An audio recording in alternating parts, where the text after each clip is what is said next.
when aliens discovered why Deathworlders are truly fearsome. The Galactic Senate had long held its beliefs about Deathworlders, those beings from planets so perilous that survival seemed a continuous struggle. Among the countless species spread across the universe, Deathworlders were a rarity, yet they were not unfamiliar. Their planets were known for harsh environments, deadly predators, and ecosystems that seemed to revel in their inhabitants' suffering. But of all the Deathworlders, there was one planet that had earned a reputation that bordered on legend: Earth.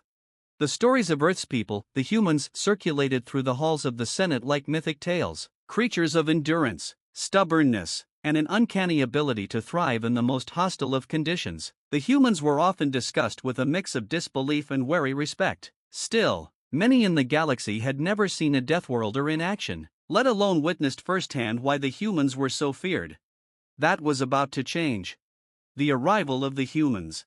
The Aranid, a race of scholars and scientists, prided themselves on their knowledge. Their tall, slender forms, covered in shimmering scales, moved gracefully through the halls of the research station orbiting the gas giant Orion. They had made it their mission to study every species in the galaxy, cataloging their biology, culture, and behavior.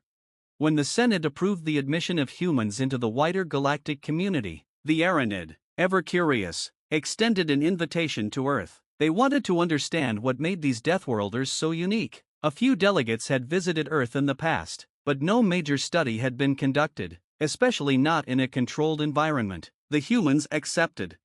It was a formal occasion when the human ship, a sturdy, angular vessel, docked at the station. Representatives from the Aranid, along with other races like the insectoid Cavanti and the gelatinous Veltorians, waited in the docking bay to greet their new guests. There was an air of excitement, curiosity, and more than a little doubt. Could the humans truly live up to their reputation?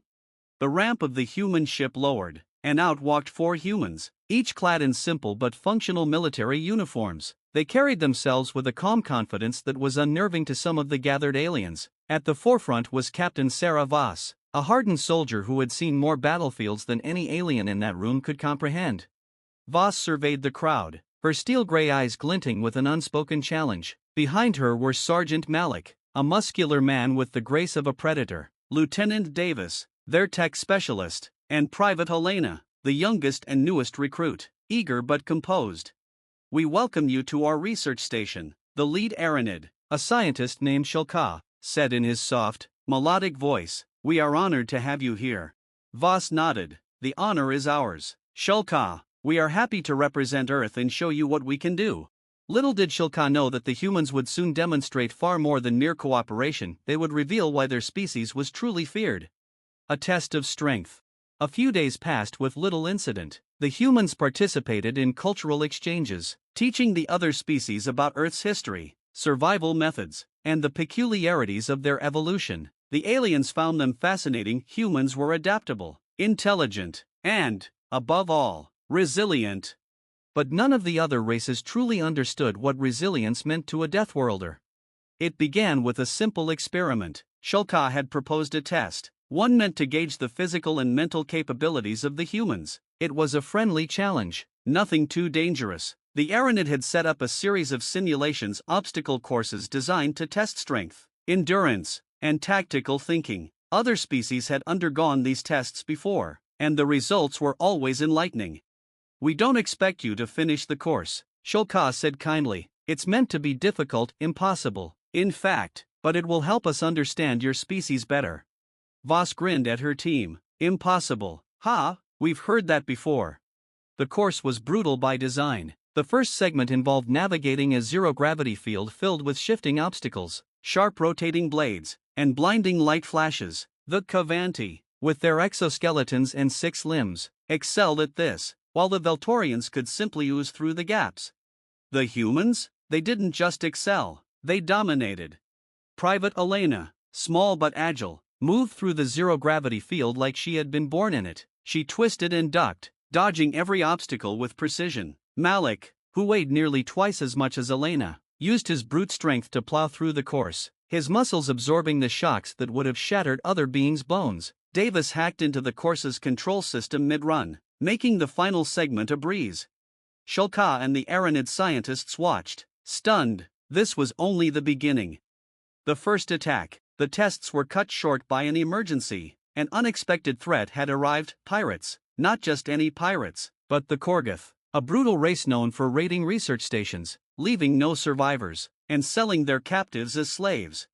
The alarm blared through the station, and panic ensued. The Aranid were peaceful beings, not suited for combat, and while the Kavanti could fight, they were too few in number. The station was defenseless. Captain Voss didn't hesitate. Lock down the research decks and get your people to safety. We'll handle this.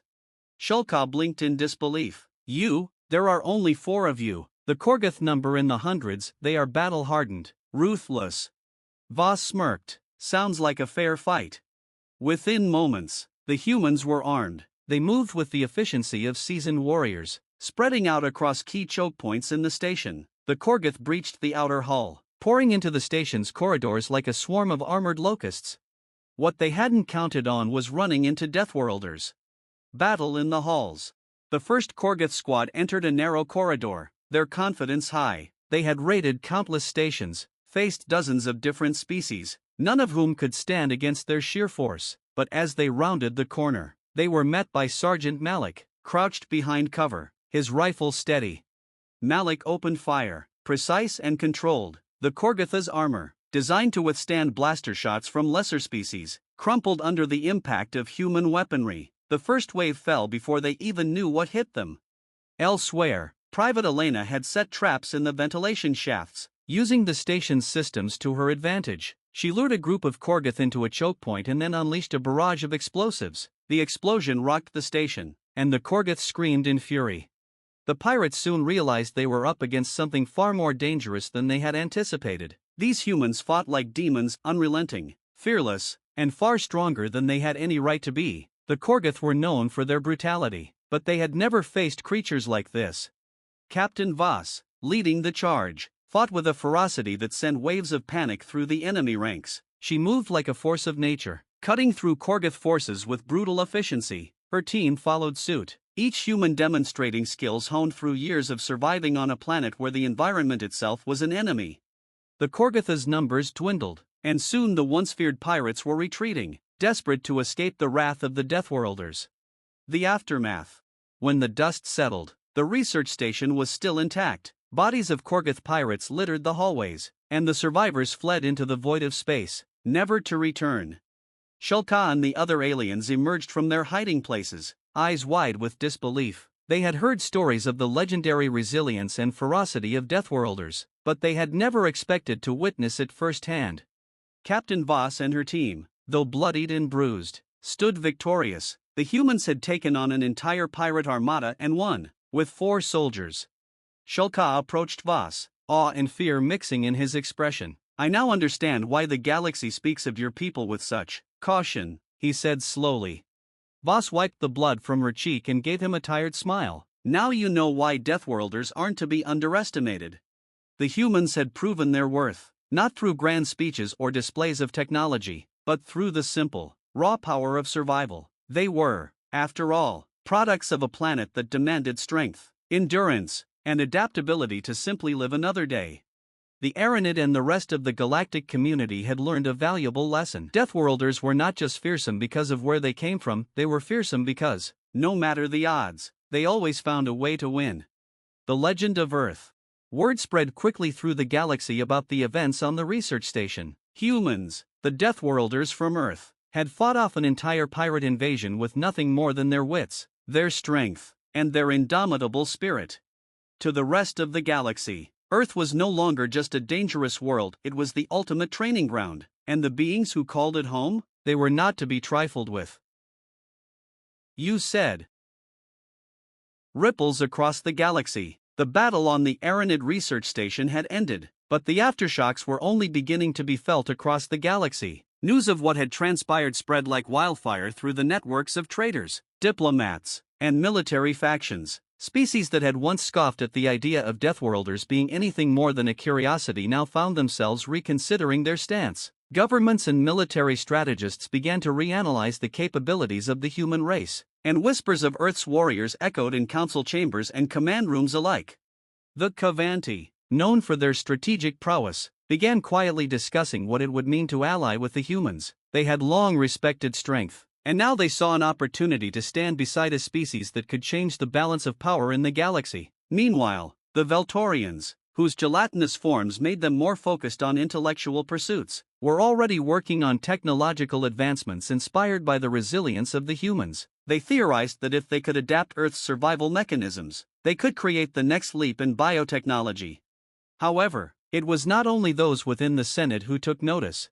The Korgoth pirates, humiliated and driven into retreat, were licking their wounds, their pride shattered by the defeat at the hands of a mere 4 humans. The Korgoth chieftains held secret councils, debating their next move. Their culture was steeped in honor and conquest, and the loss at the hands of what they considered an inferior species could not be allowed to stand. They began gathering their forces, vowing that the next encounter with the Deathworlders would be different. But there was another faction that watched with particular interest. The Relicar Dominion, a species known for their brutal and relentless campaigns across the galaxy, had always believed themselves superior to any species they encountered. Their warriors were genetically enhanced, their technology the most advanced, and their conquests vast. They had seen the reports from the Aranite station, and while the rest of the galaxy buzzed with excitement over the humans' victory, the Relicar viewed them with a mix of disdain and intrigue.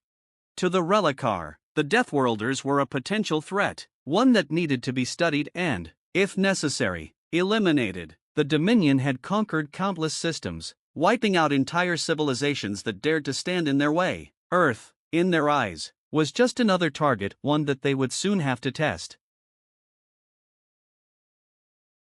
The Relicar Challenge. It wasn't long before the Relicar made their move. They did not send an armada or declare war. Instead, they issued a challenge, one rooted in their warrior traditions. The Relicar believed that the true test of a species' strength was in direct, controlled combat, a one-on-one duel between champions.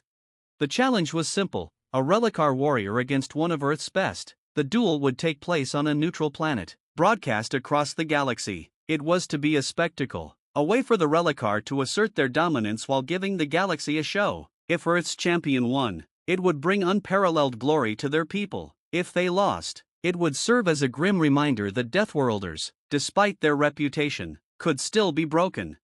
The Senate agreed to the terms, and soon the humans were contacted. Captain Sarah Voss, still recovering from the battle against the Korgoth pirates, was the first to volunteer. She had become somewhat of a legend after the events on the Aranite station, and there was no question in her mind that she would represent Earth in this duel. But as preparations began, Voss was approached by an unexpected visitor, Colonel Mark Steele, a figure spoken of in whispers even among the humans. Steele was an old soldier, one who had fought in battles long before the galaxy knew about Earth. His reputation was that of an unbreakable warrior, one who had survived impossible odds time and time again. He was a Deathworlder through and through, and even Voss couldn't deny that he was the best choice for the challenge.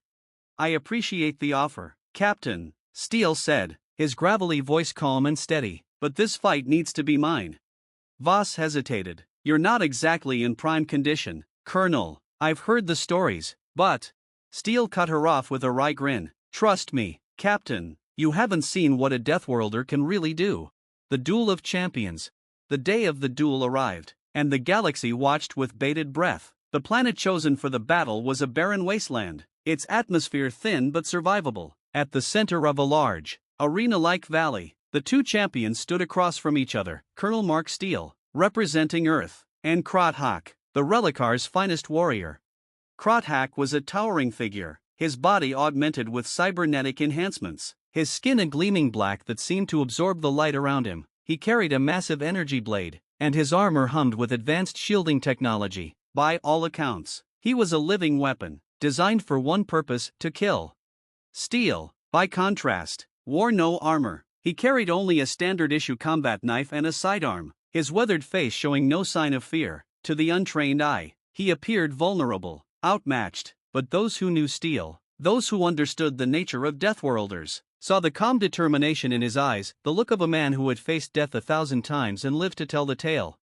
The duel began with a roar from Krothak, who charged at Steele with lightning speed, his blade cutting through the air like a meteor. Steele dodged, his movements slow but deliberate, never wasting energy. Krothak swung again and again, each strike more powerful than the last, but Steele was always one step ahead. narrowly avoiding the blows that would have decimated a lesser being.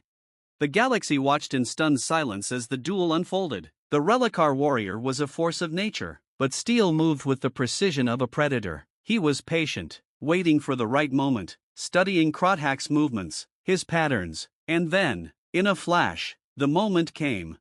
Krothak lunged, his energy blade arcing downward, but Steel sidestepped at the last second, driving his combat knife into the Relicar's exposed side. The blade pierced flesh, and Krothak let out a howl of pain. But Steel wasn't done. In one swift motion, he twisted the knife and fired his sidearm directly into Krothak's head, the shot shattering the Relicar's helmet and sending him crashing to the ground.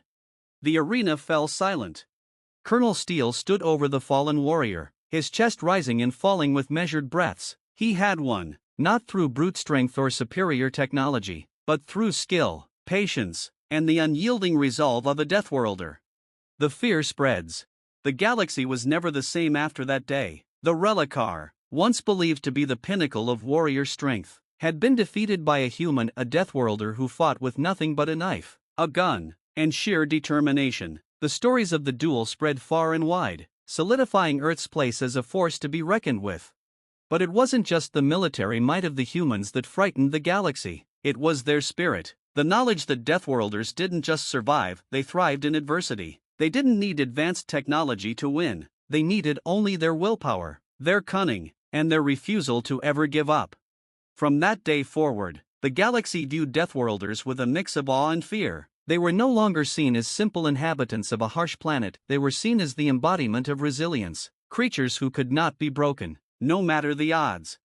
And in the shadows, new threats began to emerge. The Korgoth pirates, the Relicar Dominion, and countless other species started plotting their revenge, knowing that the Deathworlders could not be ignored. But Earth had sent a message, one that echoed through the stars. Deathworlders were not to be underestimated. Because if there was one thing the galaxy had learned, it was that Deathworlders were truly fearsome beings who would fight, endure, and triumph, even when the universe itself tried to break them. The legacy of Steel. Colonel Mark Steel returned to Earth a hero, but he did so quietly, without fanfare. To him, the duel had been just another day, a reminder that survival on Earth had always been the ultimate test. He knew there were more battles to come, more enemies to face, but he was ready. And so was Earth. The legacy of the duel would live on for generations, a symbol of what it meant to be a Deathworlder. But for Steel and the rest of humanity, it was simply who they were: survivors, fighters, and the galaxy's most fearsome warriors. The galaxy had finally discovered why Deathworlders were truly to be feared.